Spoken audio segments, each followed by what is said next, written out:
when the 49ers have the ball. Nate, you get us started. And this one, like, I actually left a lot of room blank for the Chiefs, but this one I had a lot more fun writing stuff down because it's just it's not that it's a better offense. I think you can say it's a better offense this year. That doesn't mean they're going to win the game, whatever. But it's just a more fun offense to talk about. It's a very fun offense and a very fun defense. And it's a classic styles mixed fights. I'll start with so this is just talk about how good this 49ers offense was. Already kind of hinted at this. But the 49ers have generated the highest EPA per play in recent memory and at a 1% rate since the year 2000, a top 1% rate, I should say, or top 99th percentile, however you want to say it. But this is truly one of the most efficient and explosive offenses we've seen. And I know I hinted at that earlier, but legitimately, underlying numbers, everything you look at, run game, pass game, they're good against the blitz. They're good against, if you want to drop 8 defenders. They're good against loaded boxes. They're good against light boxes. They have a lot of answers. Really, the one formula, the one way you break them is, force a turnover. Yeah. And it's like, everyone wants to force a turnover. Sweet, yeah. What a revelation. What a revelation. Catch the ball. But no, that is, it's more of an emphasis that this offense is legit. In this offense, even if they've had some close games in the playoffs, it's the playoffs. That should be how it goes. But this offense is legitimately one of the best ones we've seen in quite some time. And one that, it's fun to watch when they're operating at full force. I'm glad you just started off with that note there because I think that gets lost in because, the Purdy discourse and Purdy debates is nauseating and it's just like too much. It's way too much. And I do think that we end up losing – we missed the forest for the trees here. That this is while we're focusing on the quarterback and everything that he does or doesn't bring to the table, whatever. We missed the fact that this is not just a good offense, not just the best offense in the league. Like this is one of the best offenses we've seen in recent memory, and it is obviously a great matchup. I think defensively with Spags, that's going to be fun to break down. But I think that's just a good table setter to remind people that we can Kyle Shanahan, the 49ers, and John Lynch, and everybody here has built the Death Star. Yeah. And now can they just, not have the proton torpedo go in at the end and can that one little weekness that they left. Yes. Can the Rebels not hit that and can, the Rebels that also won the reigning Super Bowl we're losing the analogy, but you get the point. Can they just that small margin for error, that one little weakness, catch the ball, get some turnovers, or can they avoid that situation? Because then they'll go down in history, I think, for the efforts that they built they did to build this offense. And also just that he can always have Kyle Shanahan have that feather in the cap. It's like no matter what happens with Purdy in the long run, the long term, it's like no matter what, it's like, I used Purdy in this team that I handpicked every single guy and we beat Mahomes. That's another thing, just another feather in the cap for someone's legacy. All right, I want to start talking about the run game for the 49ers. 49ers have, and this is interesting, we're going to have an extended conversation with Austin Eckler on Thursday's episode, kind of talking about the transition of this 49ers run game, because I'm sure you've talked about it all year long, and really even last year once McCaffrey got there, they transitioned from being almost all strictly outside zone to they do a little bit of everything now. They run man concepts, they run duo, all the whole thing. And that's been so fun to watch. But still, again, bread and butter of this team. They're fifth in terms of rushing success rate in the NFL on zone run concepts. They rank third overall in zone runs. They still do that extremely well. And that does match up with Kansas City, who allows the fifth highest success rate on zone runs. So talk a little bit about that matchup specifically. And look, obviously McCaffrey is a stud. That's part of it. This offensive line, for the 49ers hasn't been one of the better units this year. And every 49ers fan always has to remind you of that. But still, so I just wanted to kind of focus in on that. How do the 49ers match up from a zone run perspective against specifically this defense in Kansas City? With how Spagnuolo is that he's so creative and wild and creates havoc and a lot of funky looks, a lot of moving parts. What zone runs naturally do is wad it up. They have an outside zone run to a tight end side is going to have answers no matter what the defensive look is. And that's why they see a lot of zone, the Chiefs defense does, because a lot of offenses don't want to pull somebody. They want to pull a guard, pull a tackle, because that creates natural boom bust. It's a guy's moving, another guy's moving. Yeah, you might catch him, it's gone, but you also might lose 7 yards. And that's what the Chiefs want you to do. They get bored of running zone. And 49ers are not going to get bored running zone. If you watch other teams from this offense, the Packers offense earlier this year, even who else? The Dolphins offense earlier this year. The Dolphins were trying to do other things, and it just was just and then the second half they're like, all right, run zone. Go back to the basics. So that's a lot of blitz-happy defenses like Spagnuolo, Brian Flores with the Vikings, Wink Martindale recently of the Giants. That didn't end great, but with the Giants, these defenses that blitz a lot will face the most zone. They'll face the least amount of pullers. So one thing to their advantage is that, yeah, you can catch them sometimes, but over time, they usually get better, especially this Chiefs defense. I noticed when I watch them, Chris Jones also starts trying in the second half. That also helps against the run, But also they start getting a feel for what you're trying to do. The safeties start closing. Justin Reed starts getting involved more. And so they get better as the game goes along. But you can get them early because they'll wad it up. The run games will wad up that funky look, those guys twisting everything, and then just pop it out the outside. So it's kind of but they know what you're trying to do. Yeah. So over time, they're going to figure it out. So it's like, okay, we got 6 chances at this before they figure out we got it. And no one does that better than Kyle Shanahan. So that's going to be those first 6-ish, 7-ish zone runs are going to be huge in this game because they're probably all going to come in like the first 20 plays. I was going to say, can we bet on like the scripted plays? Well, one of my bets, I'll just even spoil it, is first quarter over because it's 7.5. So you have two of the best opening script coaches ever. Yeah. Like they're full high octane right now. Like, yeah, that's why I'm betting on that one because I think they're both going to be killing it on the first drives. I love that. Yeah, no, that's a good explanation for kind of why this defense, like you can get them early, and that's a good way. Man, it's so funny talking about this Chiefs team where we focus so much on the offense and everything, but I've been saying on this show, like if they win the Super Bowl this year, like we will remember it as the Spags year because that's how these like dynasties and these legacies play out. It's like different chapters. You can do that obviously with the Patriots team. There was the early Brady years, then there was the I mean they didn't win the Super Bowl, but like then there was the Randy Moss, Wes Welker era, and then there was obviously the Gronk era. Right. And now I feel like in this particular era of Chiefs football, the offense is figuring itself out. It's kind of finding itself, whatever. Mahomes is finding joy in the mundane. I love that you also said that about this Super Bowl is all about being okay with being bored. It is. Like the same thing with McCaffrey and the zone runs and everything like that. But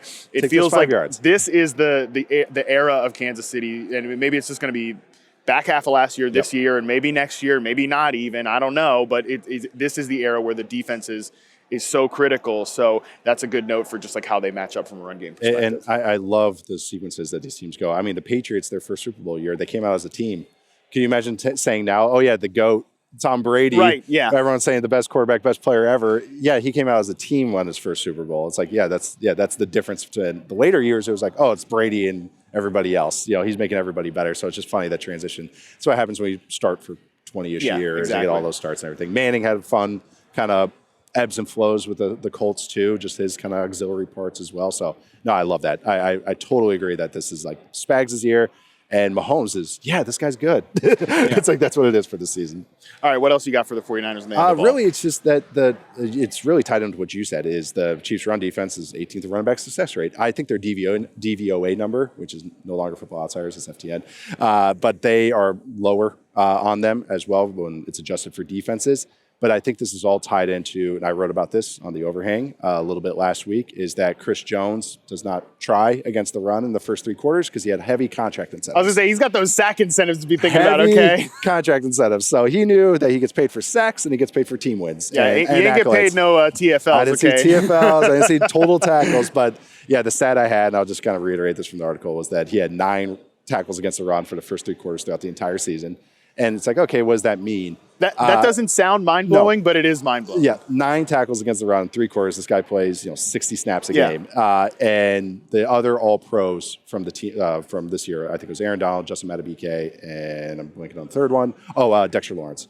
All of them had 30 or more in the first 3 quarters. He had 9. That's incredible. He had the same amount of run tackles as like guys that were playing, like Josh Uche, who's like a designated pass rusher. Mm-hmm. So, but the thing was last week, he has an incentive to be a first-team All-Pro, which he got, and make the Super Bowl. And so last week he turned it up. He cranked it up. There we go. There are no incentives for a Super Bowl win. So interesting. Curious how Chris Jones comes out in the first half. I think he'll be fine because it's the freaking Super Bowl. It's the freaking Super Bowl. So, but that is something that has been. It's more kind of an anecdote from this season about how contract incentives for some of these star players really matter. That is, like I said, it doesn't sound mind blowing, but it is mind blowing. Again, I can hear the subscribers rolling in as we're talking tight ends and Chris Jones first defense. 3-quarter tackles or whatever. It sounds so niche, but it's like when you watch it on film and you see him get blocked, he just goes. Like, just kind of, I'm good. He's saving himself in the 4th quarter.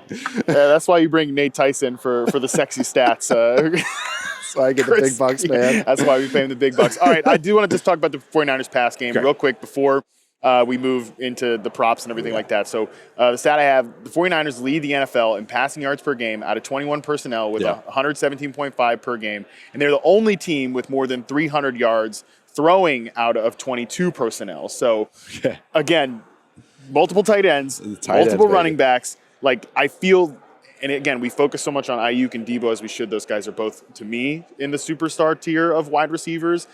Just love watching those guys play. But I think we're going to – and look, they can get in those personnel packages and throw some heaters to Ayuk and stuff like that. But I think this game is going to be very heavy, condensed formation focused, both from a run game and a pass game standpoint with this 49ers offense. Yeah, and it's what they want to live in anyways. It's that modern, old school stuff, that modern retro. I think they call that for baseball stadiums. Well, we're going to call it for Shanahan's offense. But I think what they want to do with it, too, is that when you have a guy, again, like Spagnuolo, super aggressive, super funky looks, when you get into heavier personnel and make them go heavier personnel, they become, in theory, more basic. Right. In theory, more predictable. In theory, again, this is all theory because Spags is probably the least predictable one. Yeah.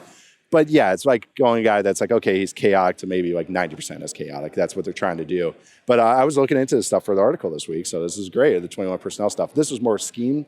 I think it's really cool how the Chiefs try to mitigate this when they're like, hey, again, I know what you know. Right. What I know, what you know kind of situation is they'll put a guy, I'm going to spoil a little bit, but they'll move Leo Chanel around, and they try to use him as a linebacker for the Chiefs. They use him to kind of create bad angles for the offense. Bad blocking angles, bad weights. 180-pound receiver on Chanel was 260, 250-something. So they're trying to create those moments, and it's kind of cool to watch Spags try, like, throughout the year, going like, I'm going to use him here. Did that work? Oh, it worked. All right, and then you see it the next week. Now he had to do it like 6 times, and then the next week it's like 10 times. Someone figures out an answer, and then it's like, all right, Spags is like, okay, here's my changeup. Here's the blitz look off of that. So that is something I'm just curious to see what, again, 2 weeks, what does he come up with, because the 49ers are going to attack it. Yeah, there's going to be a lot of talk about Fred Warner and Dre Greenlaw, as there naturally should be. Those guys are great players, but the Chiefs linebackers have been a great unit this year. Like, linebackers are back, Nate. They are.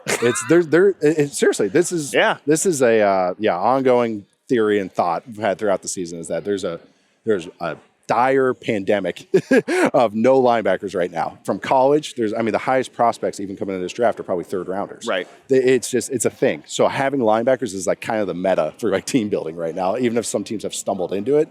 Some teams are like, yeah, I totally meant to do that. Absolutely. Yeah, totally overdrafted those guys. Yeah, sure. But really, you see the good teams, all the good defenses have a bunch of linebackers to throw out there. Yeah, it's going to be a fascinating bit of off-season discourse. Yes. Like, just how do teams replicate this? These final 4 teams, Detroit probably 4th among this group, but still, 49ers, great linebackers. Yes. Chiefs, great linebackers. Baltimore, obviously great linebackers. Yep. And probably the ones that have invested the most in the position. Yep. So I do think that's going to be a big off-season conversation point.